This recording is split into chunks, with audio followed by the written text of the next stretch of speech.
사도행전 20장 17절부터 27절까지의 말씀 제가 봉독해 드리겠습니다.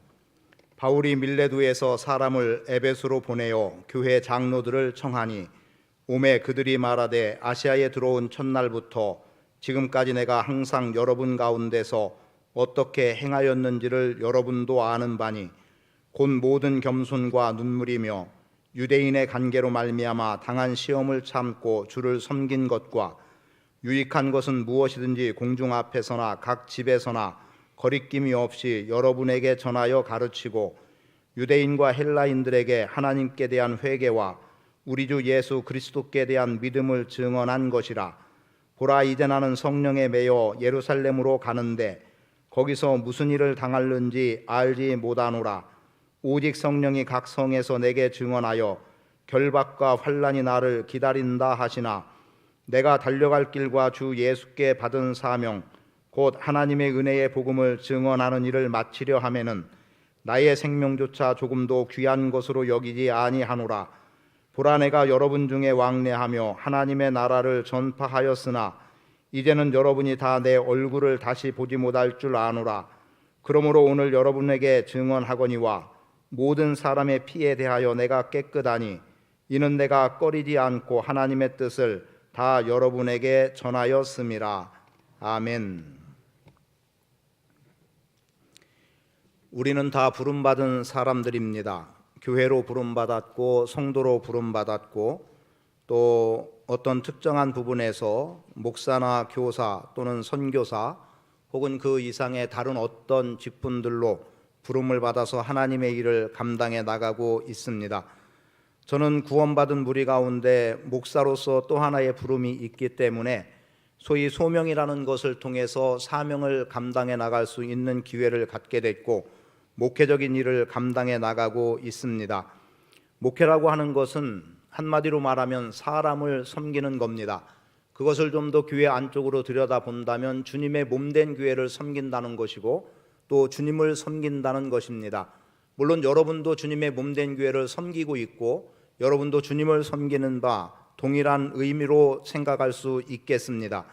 그런 가운데 저는 그래도 교회의 대표성을 가지고 혹은 도마동 침례교회 담임 목사라고 하는 자리에서 여러분들에게 하나님의 말씀을 증거하는 전하는 자의 자리에서 하나님께서 저에게 허락하시는 범주 안에서 부끄러움 없이 말씀을 전하려고 하고 있고 또 부끄러움 없이 목회를 감당하려고 나름대로 노력을 하고 있습니다. 그리고 지금 말씀 이미 드린 대로 12월 한 달 동안 우리의 삶을 돌아보는 여정 속에서 이것은 지금 사도 바울이 자신이 지금까지 어떻게 사역을 감당해 왔는지를 돌아보는 내용과 동시에 이제 앞으로 펼쳐질 일들에 대해서 어떤 결단과 각오를 하고 있는 내용으로 기록이 되어 있습니다. 그러하기 때문에 오늘 말씀 속에서 여러분도 동일하게 받기 원하는 것은 우리 각자의 삶, 여러분 각자의 삶을 돌아보는 계기와 함께 새롭게 믿음 안에서 결단하고 새로운 해를 맞이할 수 있는 기회가 우리 모두의 삶 가운데 일어나기를 원합니다. 본문의 배경은 대략 이렇습니다. 사도 바울이 이방인들에게 복음을 전할 자로 택함을 받고 그리고 그 사명을 감당해 나가면서 1차, 2차, 3차 선교 여행, 물론 학자들이 붙여놓은 1차, 2차, 3차입니다만 그 선교 여행이 이루어지는 계기들이 있어서 그렇게 구분을 합니다. 그렇게 3차 여행까지를 마치고 사도 바울에게 주어지는 또 하나의 비밀한 그의 비전은 하나님께서 로마에도 가야 되겠다라고 하는 그리고 또 서바나까지 복음이 증거되어야 되겠다라고 하는 분명함이 사도 바울에게 있었습니다. 그런 가운데 지금 사도 바울이 예루살렘으로 가게 되는데 예루살렘에 가게 되면 그가 어떤 일을 당할는지 모른다고 말하고 있지만 사실은 성령께서 어떠한 일을 당할지를 분명하게 말씀해 주었기 때문에 이제 지금 이 장로들을 불러서 즉 에베소 교회를 가고 싶지만 갈 수 없는 상황 속에서 지금 이들을 마지막으로 한번 보기를 원하는 마음이 있었던 거예요. 그래서 이제 밀레도 항구에서 그들을 부른 거죠. 에베소에 있는 장로들을 불러서 내가 아시아에 들어와서 아시아에 복음을 전하기 시작함부터 어떻게 복음을 전해왔는지 내가 어떠한 삶과 사역을 살아왔는지에 대해서 다 알고 있지 않느냐라고 하면서 마지막 자신의 믿음으로의 결단, 각오를 표현해내고 있음을 보게 됩니다. 그리고 그 길이 마땅히 하나님께서 자신에게 주어진 길이기 때문에 주저함 없이 그 길을 걸어가고자 하는 모습을 보여주고 있지요. 장로들을 불러서 말씀합니다. 그래서 여러분들이 가지고 있는 성경에서는 어쩌면 에베소 장로들에게 고별 설교를 하다 이런 정도의 제목처럼 붙여놓은 내용이 있을 것 같습니다. 그래서 저도 그것을 고별 설교라고 표현하고, 사도 바울이 말하는 이 고별 설교 속에서 무엇라고 말합니까? 내가 아시아에 들어온 첫날부터 지금까지 항상 여러분 가운데서 어떻게 행하였는지를 여러분도 알고 있다는 것으로 시작합니다. 그러면서 모든 겸손과 눈물이며 유대인의 관계로 말미암아 당한 시험을 참고 주를 섬긴 것, 그리고 자기가 가감없이, 조금 전에 찬양 인도자가 마지막 기도 요청을 할 때 가감없이 말씀을 전하는 표현을 했습니다만, 가감없이 말씀을 전하게 된 것, 그 가감 없는 말씀에는 하나님께 대한 회개와 우리 주 예수 그리스도께 대한 믿음이 들어가 있었음을 보게 되죠. 그리고 그가 성령에 매인바 되어서, 즉 성령이 증언하는 대로 예루살렘에 들어가게 되면 감옥에 갇힐 것, 환난을 당할 것에 대해서 그가 성령으로부터 말씀을 받게 됐는데, 그것을 23절에는 오직 성령이 각성해서 내게 증언하여 결박과 환난이 나를 기다린다 하시나, 그리고 나서 결단을 하는 거예요. 내가 달려갈 길과 주 예수께 받은 사명, 이 은혜의 복음을 마치려 하면은 내 생명을 조금도 귀한 것으로 여기지 않겠다는 겁니다. 그러면서 또 하나의 표현이 있습니다. 나는 모든 사람들의 피에 대해서 깨끗하다. 그 이유는 내가 꺼리낌 없이 하나님의 뜻을 다 교회에 전했기 때문이라고 말씀합니다. 가감없는 하나님의 말씀을 나는 전하고 있는가? 사실 돌아보니까 가감없이 전하진 못한 것 같아요. 어떤 경우에는 과한 것들이 더 많았던 것 같습니다. 말씀을 준비할 때의 분량보다 내용을 줄였다는 것이 아니라 하고자 하는 말씀의 강도를 낮춘 것 같아요. 1부 예배 때 설교보다 2부 예배 때는 좀 더 그나마 조금 부드럽습니다. 물론 원래 딱딱하기 때문에 제 입으로 부드럽다고 해봐야 여전히 딱딱한 설교일 수밖에 없고, 그리고 성경 외에서 거의 예화를 들지 않기 때문에 여러분들이 말씀을 들을 때 참 불편하리라는 생각을 제 스스로 하고 있습니다. 모르는 바는 아니에요. 그리고 이제 주일 오후 같은 경우는 어떻습니까? 주일 오후 예배까지 하는 분들은 주일 낮 예배보다 더 말씀을 감당할 수 있다는 것 때문에 좀 더 제가 강하게 말씀을 전하고 있습니다.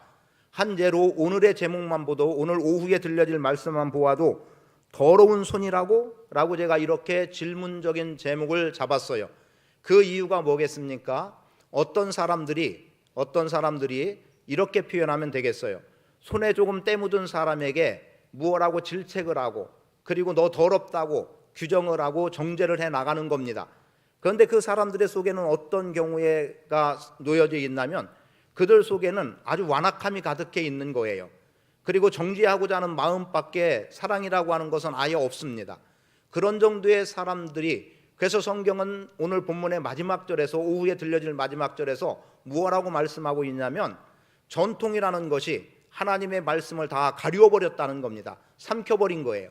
그러니까 전통하면서 하나님의 말씀은 교회 안에서 싹 빠져버리는 거죠.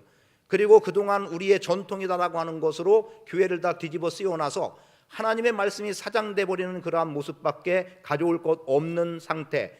그래서 더러운, 누군가에 대해서 우리가 더럽다고 판단하고 규정하는 나는 더 완악하고 더럽고 추한 인생이라고 하는 것을 단적으로 말씀은 보여주고 있습니다. 그러면 이런 말씀을 과연 감당하기가 쉽겠는가? 쉽지 않은 거지요. 저도 전하는 입장에서도 쉽지 않고 받는 입장에도 쉽지 않을 겁니다. 그러나 말씀이 그렇게 말씀하고 있으면 말씀을 전해야 된다는 거예요. 전하지 않고 피해가면 어떤 결과가 오느냐? 피해 대가를 내가 받아야 된다는 겁니다. 그것은 마지막 부분에서 말씀을 드리겠지만, 내가 마땅히 전해서 그 생명이 구원에 이르고 그 생명이 생명의 길로 갈 수 있도록 만들어야 되는데, 그런데 이 눈치 보고 저 눈치 보고 하지 못해서 그 사람이 듣지 못하고 결국 지옥에 가버린다고 하면 그의 지옥 간 책임을 말씀을 전하지 않은 저에게 묻는다고 말하는 거예요. 그래서 바울이 뭐라고 말하고 있습니까? 마지막 보니까 이는 내가 꺼리지 않고 하나님의 뜻을 다 여러분에게 전하였습니다. 그렇기 때문에 나는 모든 사람의 피에 대하여 깨끗하다라고 말하고 있었던 겁니다. 이러한 내용을 가지고 하나하나 구분해서 말씀을 좀 함께 나누기를 원하는 바, 어떻게 행하였는지 또는 어떻게 행할 것인지까지를 포함해서 말씀을 드리겠고, 구체적인 내용으로 기록하진 않았지만 주보 속에 나와 있는 안쪽에 기록되어 있는 내용들로 단락을 구분해서 보는 것은 조금 더 말씀을 이해하는 데 도움이 될 수 있겠습니다. 그 중에 하나는 모든 겸손과 눈물 그리고 참음이라는 거였습니다. 사도 바울은 주님의 몸된 교회를 섬김에 있어서 나는 겸손과 많은 눈물로 주님을 섬겼습니다. 그러는 가운데 나는 또 유대 사람들의 음모로 내게 덮친 온갖 시련을 겪었습니다. 이걸 교회로만 말한다면 유대 사람들은 교회 안에 있는 사람들이라고 말해도 돼요. 물론 이들은 아직 복음 안으로 들어오지 않았지만 폭넓은 개념의 교회입니다. 즉 유대인들은 하나님의 백성이라는 자리에서, 그리고 그들 속에는 또 바리새인들이 있을 거고요. 그런데 그런 자들이 바리새인이었던 사도 바울에 대해서 이제 복음의 사도로서 사명을 감당해 나가고 있는 사도 바울을 음모로, 쉽게 말하면 죽이려고 하는 겁니다. 그런 정도의 상황들을 가지고 있더라는 거죠. 그런 속에 그 시련을 다 참아내고 있다는 거예요. 그래서 말씀되어지는 바 겸손, 저는 겸손이라고 하는 것은 주님 닮음의 겸손이 아니면 우리가 겸손이라는 말을 사용해서는 안 된다고 생각을 하는 사람입니다. 물론 완벽할 수 없습니다. 주님 다 닮아 살아갈 수는 없지만 그래도 주님 마음을 어느 정도라도 헤아리고, 내가 이렇게 살아야 주님 닮음의 삶이라고 하는 것을 본인이라도 인정할 수 있을 정도의 모습에서 오늘 우리는 겸손을 말할 수 있다고 보는데, 사도 바울은 겸손함으로 살았기 때문에 자신이 사역을 감당해 나가는 속에서 자기를 자랑하지 않았습니다. 오히려 사역을 감당하고 복음을 전하면서 그가 말하고 있었던 것은 자기 자랑이 아닌 오히려 내가 죄인 중에 괴수였다라고 하는 말을 통해서 자신이 얼마나 하나님 앞에 부끄러웠던 존재인가를 오히려 드러내고 있음을 보게 되죠. 자기 자랑하지 않았다. 이게 사실은 겸손입니다. 그럼 사도 바울의 자랑거리는 뭐였을까요? 사도 바울의 자랑거리는 유대인이라는 것으로부터 바리새인이라는 것, 그리고 로마 시민권을 가지고 있다는 것, 그리고 가말리엘 문화에서 당대 최고의 학문을 익혔다는 것, 이런 것들은 사도 바울에게 있어서 얼마든지 자랑거리였습니다.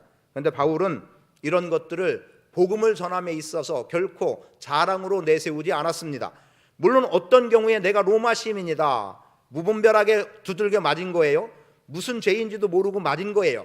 그냥 상대방이 공격하니까 그냥 흠뻑 맞고 정신 차려보니까 내가 까닭없이 맞은 거예요.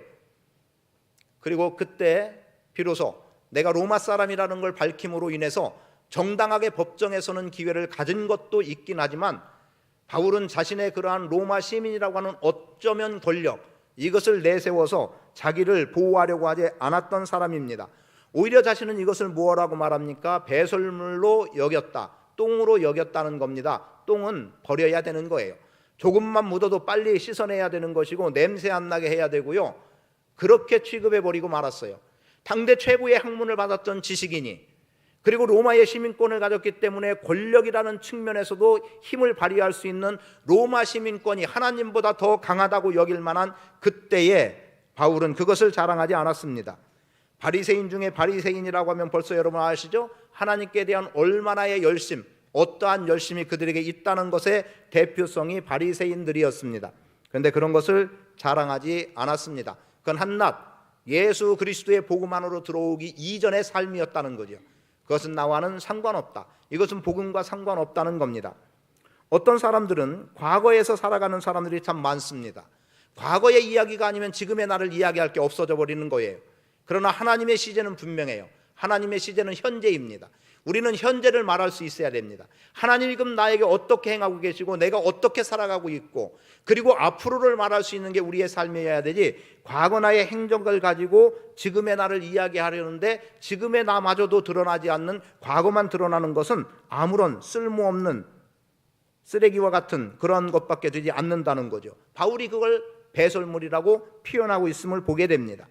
그리고 눈물은 어떻습니까? 눈물은 단적으로 말하면 영혼에 대한 눈물이라고 믿어요. 자, 눈으로 흘리면 눈물이라고 말합니다. 코로 흘리면 콧물이라고 말합니다. 여러분, 눈으로 흘리는 것만이 눈물일까요? 그렇지 않습니다. 눈으로 흐르는 눈물은 어느 순간 말라버리기 쉽습니다. 아니 많이 울었다면 말라버리기 쉬워요. 그러나 여러분 통회하는 마음, 가슴으로부터 마음 깊숙이부터 나오는 통회하는 마음으로부터 영혼에 대한 긍휼이 여겨지는 것, 정말 불쌍히 여겨짐이 내 속에서 누군가를 바라볼 때 누군가의 영혼 때문에 불쌍히 여겨지면 이루 말할 수 없는 창자가 흔들리는 정도의 고통까지도 안고 속에서 끊임없이 울어제친다는 것을 알아야 합니다. 겉으로 눈물 흘린 것으로 울었다고 말하지 마세요. 여러분 안에 긍휼의 마음과 주님의 심정, 그 사랑 때문에 가슴을 찢지 않으면 안 될 그 고통 때문에 흘리게 되는 내면의 눈물이 오늘 우리 안에 있어야 되는 겁니다. 그래서 오늘 우리의 눈물은 눈으로 흘리는 눈물보다 우리의 가슴에서 쥐어짜지는 눈물이 사실은 그것이 영혼을 구원해내는 놀라운 역사를 경험하게 됩니다. 참음은 뭘까요? 참음이라고 하는 것은 더 말할 필요 없습니다. 유대 사람들의 간계, 음모라고 말씀되어지는 것은 사도 바울을 죽이려고 하는 사람들의 계획으로부터 그 시련을 참고 이겼다라고 말하고 있습니다. 지금 사도행전 23장에 가보면 유대인들 40여 명의 유대인들이 공모하고 있어요. 당을 지어서 공모하는데 뭐라고 말하냐? 성경은 당을 지었다라고 말하고 있고요. 바울을 죽이지 않으면 우리가 먹지도 않겠다라고 결의한 사람들이 40명이 당을 짓고 있는 내용이 23장에 기록이 됩니다. 그러면 바울의 생명은 위태로운 거죠. 40명이 그들이 결의한 대로라고 하면 그들이 바울을 죽이지 않으면 먹지 않겠다. 그럼 죽여야 자기들이 먹고 자기들도 살 수 있다면 죽이는데 혈안이 된 사람들이에요. 그런 사람들의 눈을 피하기 쉽겠습니까? 어려움 속에 놓일 수밖에 없는 거죠. 그런 가운데 사도 바울은 그럼에도 불구하고 그러한 시련을 참아냈다라고 말하고 있는 거예요. 여러분들 주님을 믿고 섬김에 있어서 당하게 되는 어려움, 시련 또는 음모 잘 견뎌내기를 바랍니다. 그것에 요동하고 흔들려서 믿음에서 떨어지거나 아니면 그냥 세상길로 들어서는 이러한 일들이 없기를 바라고 그것이 누군가에게 원망과 시비가 되지 않도록 하시기를 바라고 그리고 스스로 무너짐이 없기를 바랍니다. 그런 가운데 바울은 거리낌 없음을 이야기하고 있죠. 거리낌 없다는 거예요. 그 거리낌 없음은 두 번으로 이야기합니다. 한 번은 20절에서 유익한 것은 무엇이든지 공중 앞에서나 각 집에서나 거리낌이 없이 여러분들에게 전하여 가르치고, 즉 그는 자신이 전할 복음의 말씀을 온전하게 가르쳤다는 거예요. 복음을 전함에 있어서 유익한 것이면 장소를 가리지 않고 때와 시기를 가리지 않고 거리끼지 않고 전했다라고 말할 수 있고, 그리고 27절에 이는 내가 꺼리지 않고 하나님의 뜻을 다 여러분에게 전했다는 속에서 하나님의 뜻이라고 한다면 그 부분에 대해서만큼은 주저하지 않고 가르쳐 왔다는 겁니다. 꺼리지 않았다는 거예요. 그러면서 그 꺼리지 않음은 모든 사람의 피에 대하여 내가 깨끗함을 증명하는 것으로 표현해내고 있음을 보게 되죠. 특히 사도 바울이 꺼려야 될 만한 일을 굳이 말한다면 아마도 이럴 거예요. 하나님께 대한 회개라고 21절 나오고, 그리고 예수 그리스도에 대한 믿음이라고 말합니다. 회개와 믿음 어떻습니까? 하나님께 대한 회개이기도 하지만 여러분, 오늘 우리가 누군가의 죄의 문제에 대해서 이야기할 때 그때 회개하라고 단적으로 말하기는 쉽지 않습니다. 목사지만 성도들에게도 회개하십시오라고 말하기가 쉽지 않아요. 어쩌면 이렇게 좀 돌려서 이야기하게 되는 경우들이 있기도 합니다. 그래서 스스로 죄에 대해서 깨닫게 하는 일들이 있기도 하죠. 그러면 대놓고 회개하라고 말하는 거 쉽지 않다는 거예요.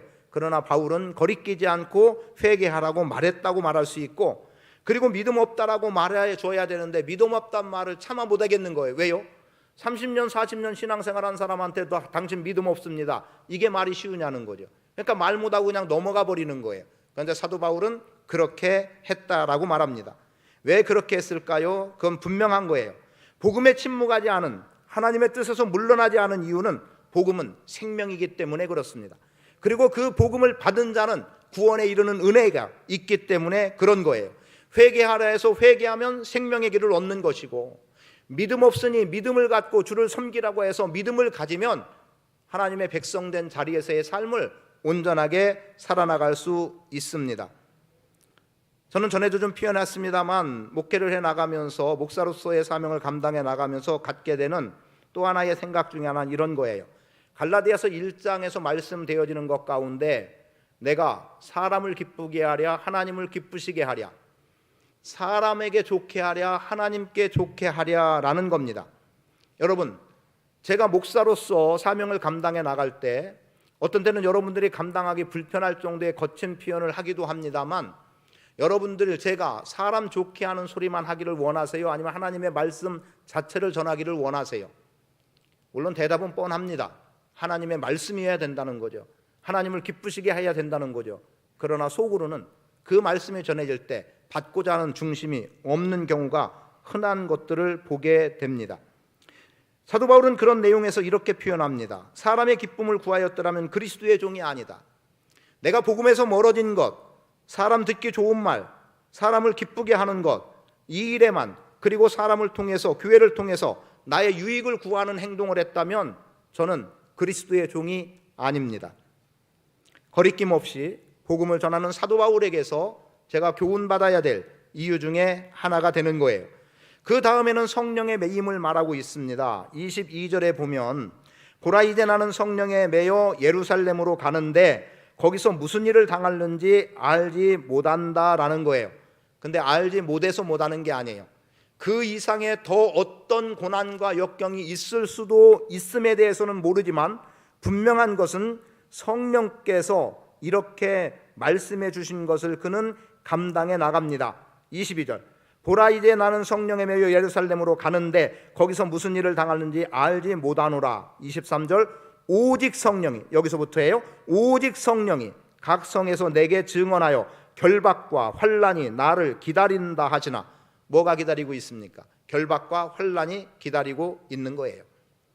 어찌 될지 모른다고 하면서도 결박과 환난이 기다린다는 거예요. 그럼 이 이상의 더한 고통과 역경이 사도 바울에게 다가올지 모릅니다. 거기까지는 모른다 하더라도 환난과 결박이 나를 기다린다고 하지만 나는 달려갈 길과 예수께 받은 사명을 마치기 전에는 내 생명을 조금도 귀한 것으로 여기지 않겠다, 아끼지 않겠다라고 말하고 있음을 보게 되죠. 성령의 사람이었습니다. 성령의 사람은 자기 마음대로 하지 않습니다.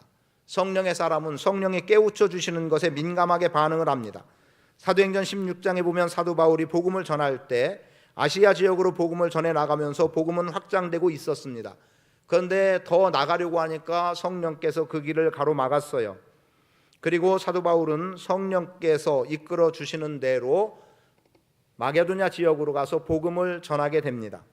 사도 바울에게 있어서 아시아로 가서 복음을 전하려는 것이 맡겼을 때 사도 바울은 그렇게 말할 수 있습니다. 하나님, 왜 이 길을 막으십니까? 지금 복음이 점점 더 확대되어 가고 많은 사람, 무리들이 교회 안으로 들어오고 있는데 이 길을 막으시면 어떡합니까? 뭐 판단 잘못하신 것 아닙니까? 라고 할 수 있겠어요. 그리고 지금 저쪽으로 가서 복음 전한다는 거 쉬운 일 아닌데 저쪽은 배 타고 가야 되는데 이거 너무 어려운 길입니다. 그러니 그냥 아시아 쪽으로 가게 해주세요. 그렇게 요청할 수도 있고 정당하게 말할 수도 있을 거예요. 그런데 사도 바울은 성령이 그리로 가라 하실 때 그리로 간 거예요. 성령이 말씀하시기 때문에 간 겁니다. 그럼 오늘 우리가 성령에 매인다라고 할 때 성령에 매인다, 무엇에 매인다는 것은 사실은 쉬운 게 아니에요. 사람에게 매여도 고통스럽고 시간에 매여도 자유롭지 못해서 힘들고, 그런데 여러분, 우리가 그리스도의 종으로 매인다는 것은 참다운 자유입니다. 성령에 매이는 것은 자유로운 인생인 거예요.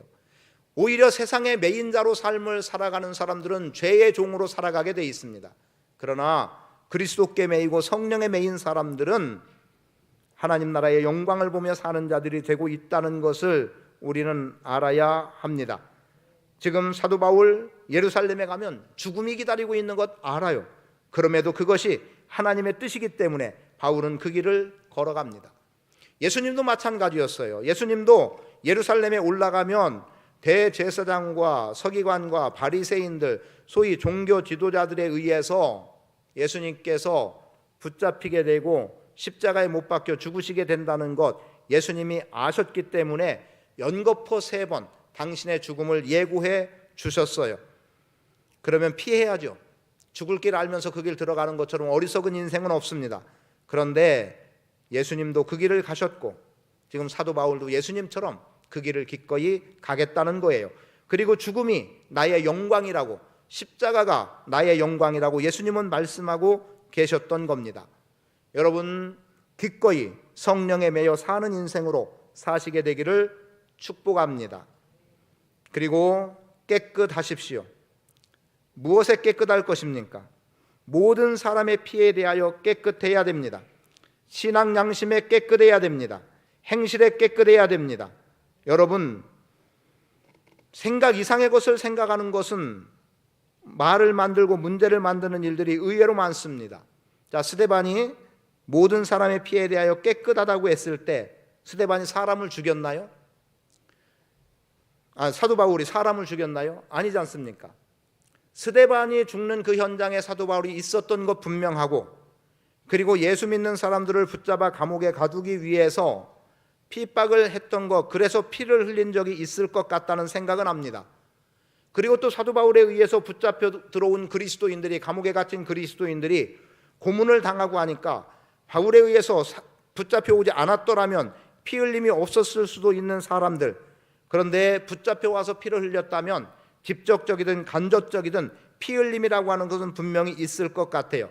그런데 사도 바울은 그 피의 책임을 이야기하고 있지 않습니다. 무슨 피에 대한 책임이냐? 나를 통해 복음을 받고 구원에 이르러야 할 사람이 내가 복음을 전하지 못함으로 인해서 그 사람이 복음을 받지 못하고 그냥 죄 가운데 죽는다면 거기에 대한 책임은 나에게 있다라는 것을 말하고 있는 겁니다. 만일 이렇게 생각해 보면 어떨까요? 한 사람이 지옥에 떨어졌어요. 자, 부자와 나사로의 비유를 그냥 거기다 갖다 붙여도 좋습니다. 부자가 지금 지옥에 떨어졌어요. 지옥에 떨어져 보니까 너무 고통스럽습니다. 그 고통 속에서 위를 쳐다보니까 거기에는 거지 나사로가 있어요. 그런데 이 거지 나사로가 어떻게 갔는가 보았더니 거지 나사로는 복음의 말씀을 들은 사람인 거예요. 비록 거지 인생으로서 살았지만 그리스도의 복음을 들었고 그리고 교회를 다녔고라고 표현하겠습니다. 그런데 이 부자는 들은 적도 없어요. 그래서 예수 믿을 기회도 갖지 못했고 그리고 지옥에 떨어졌어요. 그래서 이제 이렇게 말할 수 있는 거예요. 아니, 가만 보니 믿음은 들음에서 난다고 하는데 나 들은 적 없습니다. 누가 나한테 예수 믿어야 구원받는다는 말 해준 적 없고 예수의 십자가나 부활을 나에게 말해준 적도 없습니다. 교회 가자고 한 사람도 없습니다. 그래서 나 예수 믿을 기회를 갖지 못했습니다. 이게 내 책임입니까? 라고 말한다면 책임은 어디에 있어요? 그렇게 가르치지 않은 제자들에게 있는 거예요. 그 당시로 묘사한다면 지금 오늘 우리에게 있는 거죠.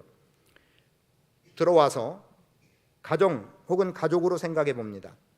내 가족 중에 부모나 형제나 자매 중에 여러분 믿지 않는 가족이 있다면 그 가족부터 구원에 이르도록 힘쓰기를 축복합니다. 전혀 믿음과 상관없는 삶을 살아가는 것에 대해서 어떤 경우 부모의 입장인데 자식이 안 믿어도 그냥 괜찮은 듯이 아무렇지 않은 듯이 지나는 분들이 의외로 많습니다. 저는 굉장히 두렵고 떨리는 것 가운데 하나가 그런 거예요. 내 자식들이 부모 때문에 교회는 다니고 있는데 그들 안에 복음이 없다면 이게 어찌 될까라는 거예요. 제 동기 목사가 천국 가이드라고 해서 1대1로 신앙을 가르치는 그러한 사역을 합니다. 그런데 어느 날 그 딸에 대한 이야기입니다. 어느 날 자기 직장에 있는 그 언니에게 30대 언니에게 교회를 좀 나가도록 권고한 거예요. 처음에는 그의 신분을 모르고 얘기를 한 거예요. 근데 자기는 교회 안 다닌다는 거죠. 그러면서 이제 안타까운 마음이 있어서 그래도 계속 교회를 좀 다니자고 했더니 보니까 이게 이 자매가 목사님 딸이었던 거예요. 목사님 딸인데 왜 교회를 안 나가나 보니까 교회에서 너무 많은 상처를 입은 거예요. 그래서 이제 독립을 해서 직장 생활하면서 집에서 다니지 않고 직장 다닐 때 방을 얻어서 혼자 생활하니까 이제 자유로운 거예요. 교회에 나갈 이유가 없어요. 왜냐하면 교회 나가봐야 뭐 상처밖에 없었으니까. 그러니까 그 목사님 딸이 너무 안타까운 거예요. 수지라는 자매인데 수지가 보니까 이 언니가 너무 안타까운 거예요. 그래서 언니, 그럼 우리 아빠 한 번만 만나봐. 우리 아빠 한 번 만나봐. 야, 니네 아빠가 뭐 하는데? 우리 아빠도 목사님인데 한 번만 만나보라고. 싫다는 거죠. 근데 계속해서 아빠 한 번 만나보라고 그렇게 보내서 결국은 시간을 내서 시간을 내서 만나게 됐는데 목사님이 서울로 올라가서 만나 줬어요. 그리고 거기서 복음을 전하고 그 자매가 돌이켜 회개하고 예수님을 쉽게 영접하고 그리고 교회를 다니겠느라고 작정을 했어요. 사실은 그 일이 있을 때 저희한테 기도 요청을 했습니다. 내가 지금 서울에 올라가는데 지금 한 자매한테 복음을 전할 거다. 그래서 기도 요청을 했어요. 6명 가깝게 모이는 동기가 있는데, 그리고 그 자매가 예수 믿게 되는 계기를, 사실은 2월 달에 목회계획에 든 천국 가이드 부흥회라고 한 것이 사실은 제가 가르치려고 제가 여러 번 같이 동행하면서 말씀을 받고 해서 제가 하려고 하다가 그래도 저보다는 그 친구가 낫겠다 싶어서 계획을 했어요. 계획대로 잘 진행된다면 2월 달쯤에 한번 접할 기회, 그래서 별도로 모일 수 없으면 1부, 2부 그리고 또 오후 예배까지를 포함해서 한 3번 정도 시간에 하든지, 그럼 그때는 다 1부 예배부터 다 참석하셔야 들을 수 있겠죠. 그렇게 해서 보통 6시간에서 8시간 정도면 한 영혼을 구원시키는 일을 마치게 되는 일들이에요. 그냥 나 따라서 영접기도 하세요 해서가 아니라 정말 예수를 믿기로 결단하는 놀라운 변화들을 경험할 기회를 갖기도 할 겁니다. 여러분, 내 자녀가 믿음 안에 있어야 되는데 믿음 안에 없음에도 불구하고 나는 너무나도 태연하게 보내고 있지는 않는지, 아니면 말 그대로 그들의 표현대로 일요일인데 좀 자야지, 그래서 부모가 그래 일요일이니까 좀 더 자라 하고 놔두고 나만 주의 날이라고 예배당에 나와서 예배하는 것에 만족하고 있는가, 우리는 돌아보아야 합니다. 우리가 전하지 못함으로 인해서, 그래서 들어야 할 사람이 듣지 못해서 그 사람이 지옥에 가게 된다라고 하면 그 책임이 바로 뭐냐? 사람의 피에 대하여라는 거예요. 그 결과를 나에게 묻는다는 거죠. 파수꾼의 이야기로 들어갑니다. 에스겔 3장을 통해서 이 내용이 나온 거기 때문에 파수꾼의 이야기, 파수꾼이 있습니다. 파수꾼이 해야 될 일은 전방을 주시하면서 어떤 상황이 내 앞에 펼쳐질지, 우리 앞에 펼쳐질지를 잘 지켜야 합니다. 졸아서도 안 됩니다. 잠을 자서도 안 되죠. 자신이 파수하는 그 시간에는 눈을 부릅뜨고 상황을 지켜봐야 돼요. 그러다가 뭔가 조금이라도 이상함이 감지됐을 때 빨리, 또 적으로 판단됐을 때 말할 것도 없이 빨리 알려야 되죠. 그래서 자던 사람 깨우고, 그리고 군사들 깨우고 전장에 임할 수 있도록, 그래서 전쟁에서 승리한다면 이것은 파수꾼의 정당한 행위요 공로이겠습니다. 그런데 파수꾼이 졸다가 또는 그냥 침묵하고 적이 침투해 오는 것을 보고도 저 사람들쯤이야 라고 여긴다거나 해서 지들이 이 높은 견고한 성을 어떻게 부술까라고 생각해서 경고의 나팔을 울리지 않고 알리지 않는다면, 그래서 성이 한순간에 몰락당하게 되고 모든 백성이 다 죽음의 길에 이른다고 한다면 파수하지 않은 사람의 책임이 되는 거고, 그리고 또 전달해야 될 내용을 전달하지 않은 것에 대한 침묵에 대한 분명한 책임이 따를 수밖에 없는 겁니다. 그래서 오늘 우리는 파수하는 자와 같은 거예요. 복음을 전하는 자가 되어야 되는 거죠. 그렇게 전함을 통해서 많은 사람들이 주님께로 돌아오게 하는 일은 반드시 우리 안에 있는 삶이어야 합니다. 그래서 바울은 이 일을 들어서 뭐라고 말해요? 모든 사람의 피에 대하여 내가 깨끗하다. 하나님의 뜻을 다 여러분에게 전하였기 때문에 듣지 않고 안 믿은 건 그들의 책임이다. 나는 전했다. 물론 가볍게 회피하기 위해서 이런 소리 한 건 아닐 겁니다. 왜냐하면 그가 고백하는 마지막이 있잖아요.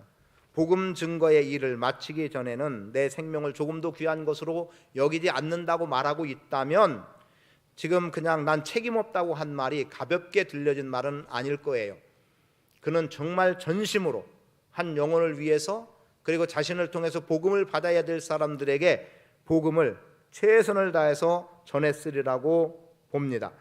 그래서 오늘 우리도 믿음 안에서 결단하기 원하는 것은 24절이에요. 내가 달려갈 길과 주 예수께 받은 사명 곧 하나님의 은혜의 복음을 증언하는 일을 마치려 하면은 나의 생명조차 조금도 귀한 것으로 여기지 아니하노라. 목숨을 조금도 아깝게 여기지 않겠다라고 말합니다. 왜이겠습니까? 사명자는 사명으로 사는 겁니다. 사명자가 사명을 잃어버리고 사명에 대해서 무감각해져 버리면 안 되는 거예요. 지금 아론의 죽음 속에서 많이 그렇게 우리가 교훈을 받고 있죠. 아론, 아론이 제사장의 옷을 입고 늘 제사의 일을 감당하다가 이제 그가 어느 시점에 아론의 입었던 에봇이라고 하는 의복을 벗습니다. 그리고 아론은 죽습니다. 하나님이 불러가신 거예요. 그래서 목회자들은 또는 사명자들은 그런 마음을 갖습니다. 사명이 끝나면 죽는다라는 생각을 하고 있죠. 그래서 사나 죽으나 여전히 복음으로 살아가야 돼요. 제가 잘 아는 목사님 중에 한 분은 은퇴하신 지 오래됐습니다. 한 7, 8년 되신 것 같은데, 그런데 지금도 여전히 말씀을 묵상하면서, 그리고 전할 기회가 그렇게 없음에도 불구하고 말씀을 정리해요. 그리고 지난번엔 80 넘은 내 나이에, 그러면서 80 넘은 사람으로서의 이야기를 한다고 하면서 말씀을 전해주셨던 적이 있습니다.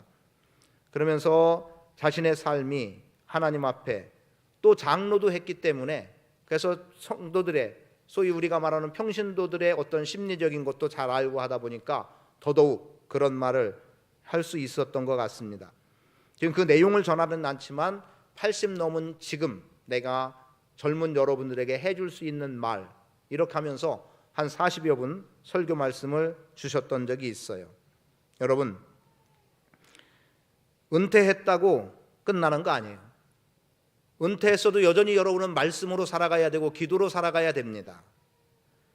우리 교회 기도 부족합니다. 말씀 부족합니다.